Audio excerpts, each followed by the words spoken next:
Kapal selam KRI Nanggala 402 disahkan tenggelam di perairan sebelah utara Bali. Harapan Ramadan Pemuda OKU, si penyeri pasar awam Bacang.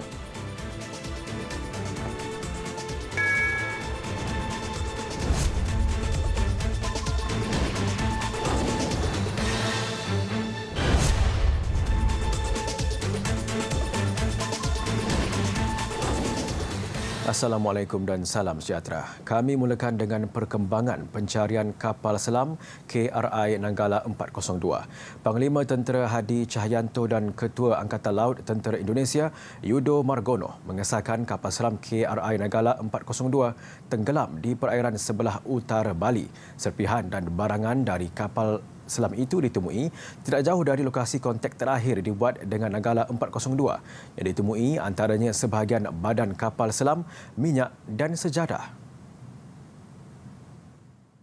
Telah menemukan tumpahan minyak dan serpihan yang menjadi bukti otentik menuju fase tenggelamnya KRI Nanggala. Bekas anak kapal selam itu turut mengesahkan barangan yang ditemui adalah milik KRI Nanggala 402.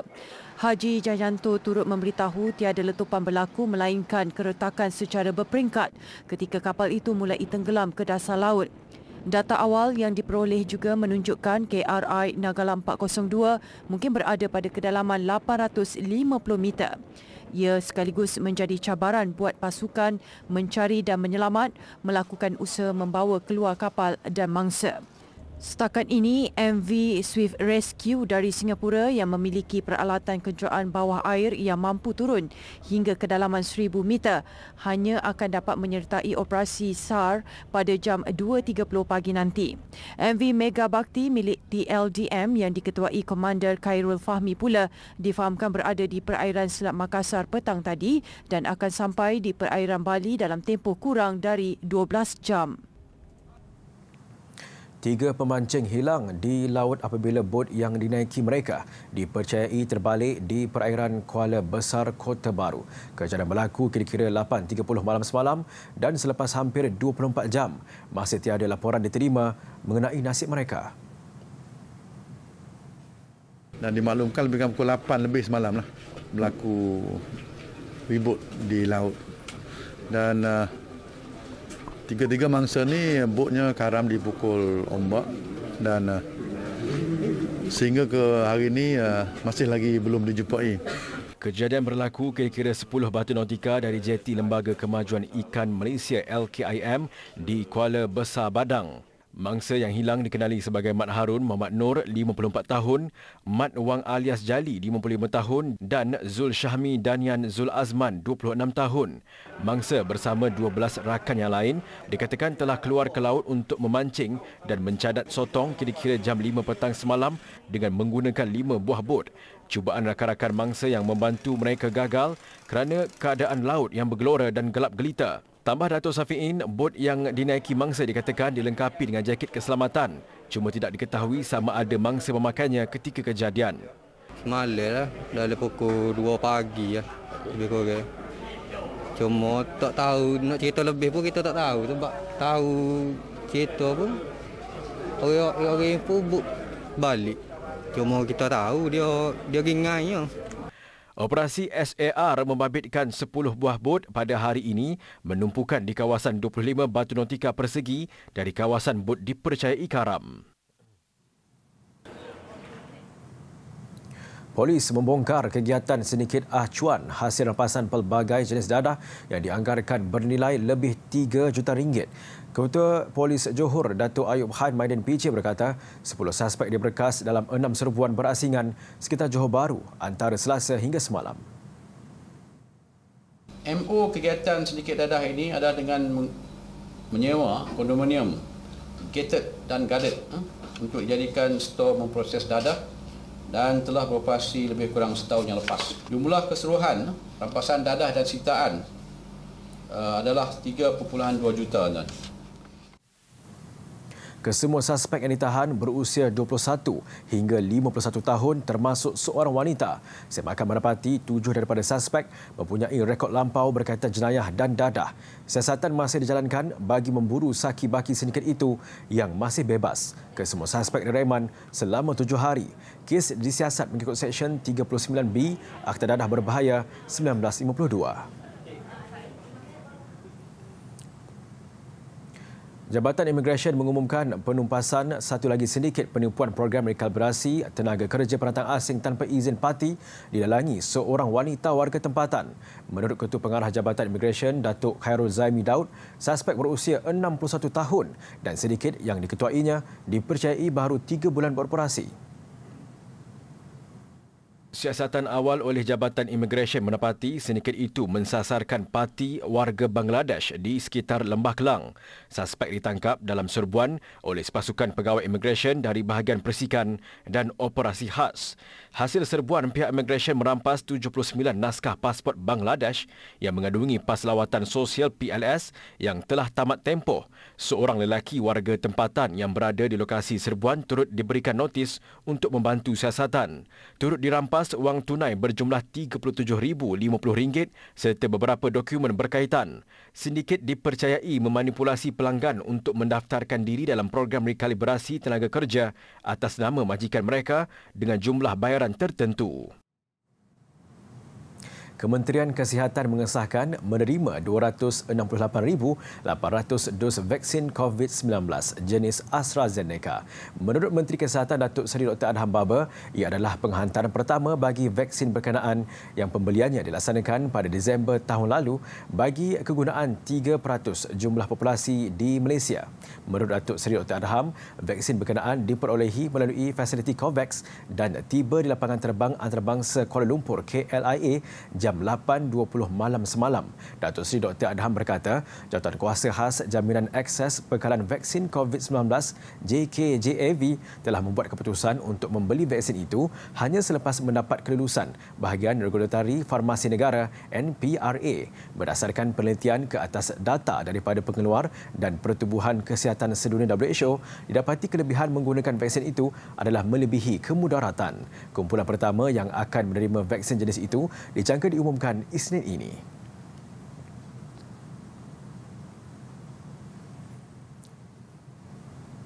Meskipun tergolong dalam kalangan orang kurang upaya OKU buta, Muhammad Rahman Abdullah cekal menjalani hidup sebatang kara. Pada usia 30 tahun, Muhammad Rahman hanya berharap agar keluarganya sudi menerimanya. Muhammad Rahmat, 30 tahun, cacat penglihatan sejak dilahirkan. Tekad berdikari mencari nafkah hidup. Seawal jam 7 pagi, anak kelahiran Kuantan ini bersiap ke Pasar Awam Bacang dari kediamannya di Rumah Pangsa Kampung Padang. Beliau yang dikenali sebagai Alung mampu membaca tulisan Braille saban hari mengalunkan ayat suci Al-Quran di pintu masuk pasar itu selain di Bazar Ramadan.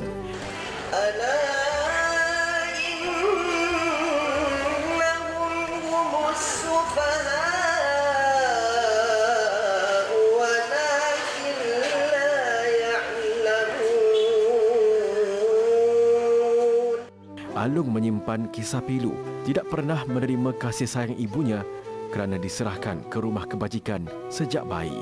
Alung harap ibu terima Alung dengan sebaik, dengan sepenuh hati ibu, dan terimalah Alung sebagai anak ibu. Walaupun Alung tidak dibesarkan dengan ibu, tapi Alung harap mudah-mudahan ibu dapat terima Alung. Alung bertuah kerana masih ada sahabat pemandu e-hailing Bob Helmi, 40 tahun, yang sering membantunya ke pasar selain menemani beliau termasuk untuk berbuka puasa bersama. Jadi sebagai orang yang dekat dengan dia, kita rasa ingin membantulah apa yang perlulah kan. Dan kalau ada siapa yang kat sini yang kenal ibu dia apa kan, boleh kan, kalau tahu bolehlah kan, tolong-tolongkanlah kan, macam itulah kita berharap. Muhammad Rahman yang sedang menjejaki keluarganya boleh dihubungi menerusi nombor yang tertera.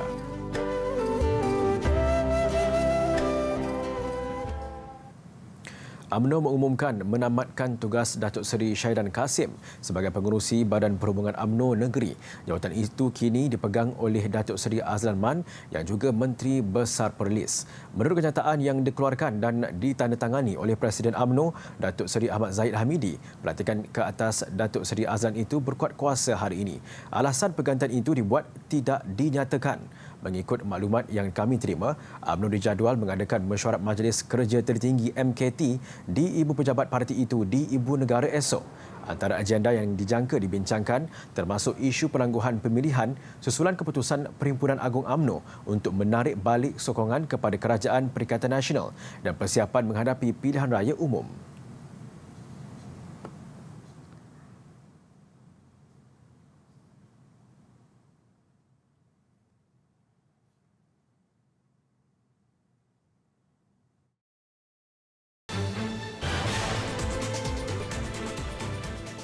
Bertemu kembali. Sebanyak 2,717 kes baharu jangkitan COVID-19 dilaporkan hari ini. Ini menjadikan jumlah kumulatif kes positif COVID-19 di Malaysia ketika ini ialah 390,252 kes. Selangor kekal mencatatkan kes harian tertinggi dengan 768 kes baharu. Sarawak, Kelantan, Kuala Lumpur, Pulau Pinang, Sabah dan Johor turut mencatatkan 3 angka. Negeri-negeri lain mencatatkan jumlah kes antara 1 hingga 54 kes. Hanya Labuan tidak mencatat sebarang kes baharu hari ini. Jumlah kes aktif 22,926 kes. Daripada jumlah itu, 272 kes memerlukan rawatan di unit rawatan rapi ICU, manakala 124 kes memerlukan alat bantuan pernafasan.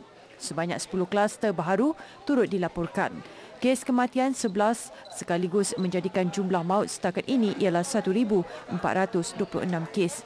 Jumlah pemberian dos vaksin COVID setakat semalam ialah 1,279,737 dos.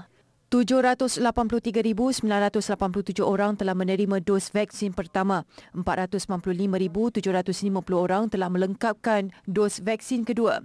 Jumlah yang telah mendaftar untuk menerima vaksin ialah 9,225,268 orang. Menyelami tugas anggota Agensi Penguatkuasaan Maritim Malaysia APMM Sabah, kerjanya bukan mudah. Ada sahaja perkara yang perlu dilakukan meskipun ketika ini ialah bulan Ramadan. Walaupun mempunyai bot yang selesa, tiada yang mudah buat anggota APMM ini. Setiap pergerakan di laut mesti diperhalusi. Jika perlu tindakan susulan mesti dilakukan segera. Mungkin juga kerana telah lama berkhidmat di sini, anggota APMM ini kenal hampir setiap penduduk sekitarnya. Begitupun teguran masih dilakukan jika perlu. Yang lain nanti pakai mask. Melakukan rondaan setiap bulan puasa, APMM turut menyantuni penduduk dengan menghulurkan sumbangan buah kurma. Hampir setiap penduduk yang ditemui akan disapa oleh mereka. Sekarang PKP kan. Sekarang tidak boleh telah masuk dari jeti mana? Jeti Lokurai, tempat terbakar dok. Masih juga? Oh, baik. Jadi bantuan untuk rumah nanti macam mana? Yang mana? Rumah? Iya, untuk pembinaan rumah yang baru. Saya pun tidak tahu. Diorang cakap nanti tunggulah. Nanti itu ada juga. Masuk waktu maghrib, antara saat ditunggu-tunggu oleh semua orang termasuk anggota APMM. Allahu Akbar, Allahu Akbar. Allahu Akbar, Allahu Akbar. Ini peluang untuk mereka merehatkan badan. Yang pasti berbuka puasa di atas kapal tidak banyak persiapan dapat dilakukan. Meskipun tampak seolah-olah mereka sedang berehat, tempat berlabuh pun mesti ada strategi. Ini bagi mengelak pihak tidak bertanggungjawab mengambil kesempatan. Kononnya kerana waktu sebelum dan selepas maghrib itu sering dianggap sebagai ruang untuk mereka menjalankan kegiatan tidak bertanggungjawab. Setiap hari anggaran untuk KTJ Kota Kinabalu, kita menempatkan sebuah aset dan juga seramai minimum 8 orang anggota. Selesai melakukan perkara wajib, tugas rondaan masih perlu diteruskan. Berbekalkan sedikit kreativiti, Saad Darus berjaya menukar tayar terpakai menjadi pasu bunga. Ini secara tidak langsung memberikan pendapatan tambahan kepada beliau. Segmen Pintu Rezeki Berita TV9.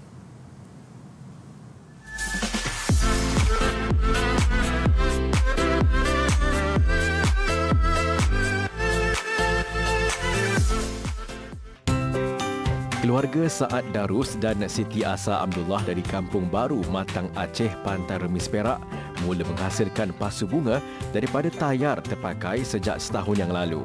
Ketika itu, seluruh negara melalui Perintah Kawalan Pergerakan PKP pertama tidak betah duduk diam. Mereka yang dibantu anak-anak mempelajari cara membuat pasu bunga daripada tayar terpakai menerusi media sosial. Mulanya hanya untuk kegunaan sendiri. Namun siapa sangka hasil kerja tangan mereka mendapat perhatian jiran sekampung. Sejak dari itu, mereka tidak menang tangan menerima dan menyiapkan tempahan demi tempahan yang diterima termasuk dari luar kawasan. Kami start buat tayar bunga ni masa PKP lah hari tu. Masa tu buat suka-suka je, tak ada niat pun nak jual. Lepas tu ada orang datang rumah minta nak belilah. Tu kami jual je lah. Walaupun nampak mudah, pembuatan pasu tayar tetap memerlukan kesabaran serta kudrat yang kuat, terutama ketika mahu mengalihkan tayar. Malah kerja memotong tayar perlu dilakukan secara berhati-hati bagi mengelakkan kecederaan. Menjelang sambutan Hari Raya Aidilfitri, mereka terus menerima tempahan daripada pelanggan yang mahu menghias lanskap laman kediaman masing-masing.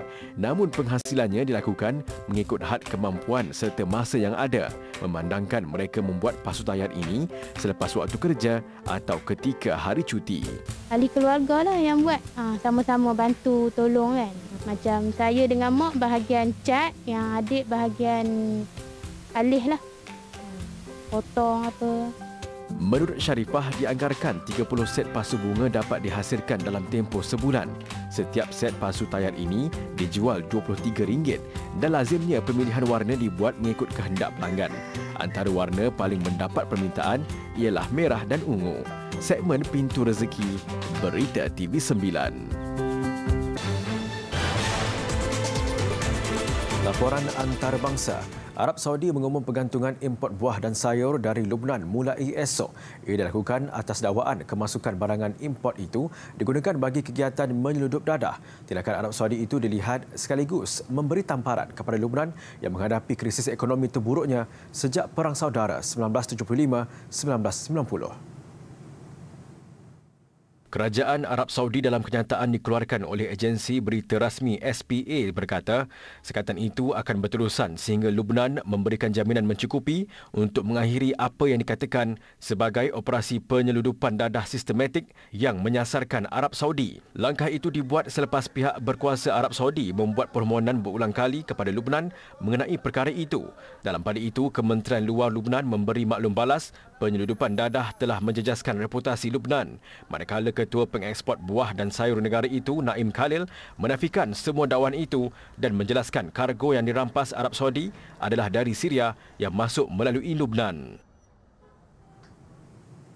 Umat Islam di Jordan menarik nafas lega selepas mereka kini dibenarkan menunaikan solat Jumaat di masjid. Ia selepas mereka dikenakan larangan ke masjid di seluruh negara ekoran kenaikan kes COVID-19 pada Mac lalu.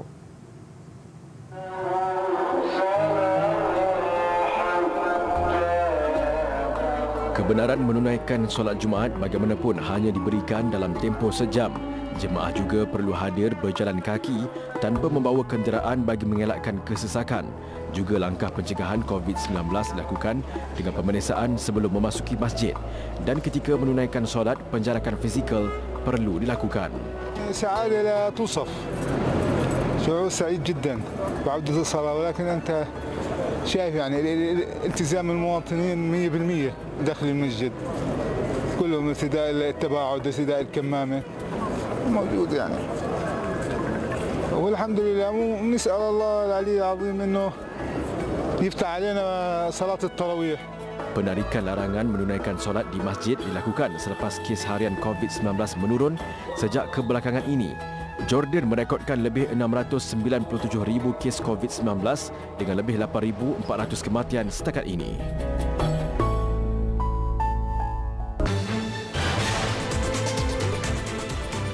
Laporan sukan kita mulakan dengan laporan Liga Super. Pengendali Kedah Darul Aman FC Adil Syarin Sahak berpuas hati dengan beberapa pemain muda yang mempamerkan prestasi cemerlang dalam aksi bertemu Kuala Lumpur City FC.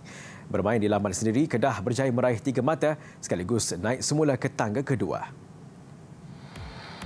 Aksi di Stadium Darul Aman menyaksikan tiada gol dihasilkan di babak pertama. 4 minit selepas rehat, tuan rumah dikejutkan dengan gol pembukaan oleh KL City menerusi Paulo Josue. Kedah bangkit memburu gol penyamaan. Minit ke-70 barulah percubaan berhasil menerusi pemain gantian Fayed Zulkifli Amin. 8 minit kemudian berpunca sepekan penjuru, tadukan pemain import Giancarlo Gallifuoco kembali meletakkan KL City di depan. Keceriaan KL City tidak lama apabila Kedah dihadiahkan sepekan penalti gara-gara Rozami Abdul Rahman dikasari. Kiper Cece menyempurnakan peluang untuk kedudukan 2-2. 3 mata sah milik Kedah selepas Cece sekali lagi membolosi gawang pada masa kecederaan. Kedah kini mengumpul 20 mata, 3 mata di belakang pendahulu JDT.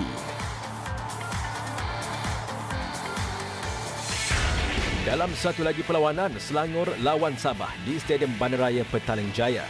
31 minit selepas sepak mula, Muhammad Amri Yahya meletakkan Sabah di depan.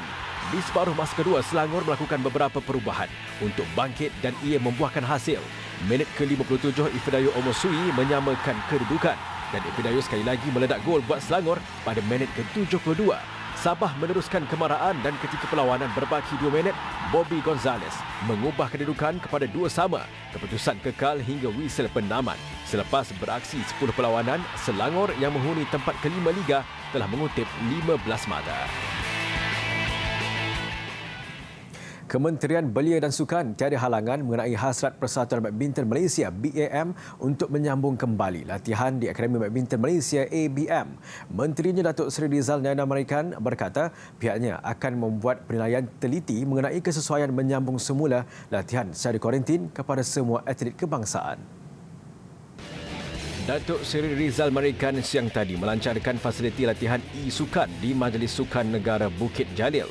Menurut beliau, kesemua 14 pemain yang didapati positif di ABM telah dihantar ke pusat kuarantin dan rawatan COVID-19 berisiko rendah dengan 4 daripada mereka dibenarkan pulang hari ini. Skuad badminton negara yang menghentikan latihan sejak minggu lalu perlu menyambung kembali persediaan ke Sukan Olimpik Tokyo serta baki kejohanan yang menyediakan mata ke tamasya itu melibatkan terbuka Malaysia bermula 25 hingga 30 Mei dan terbuka Singapura.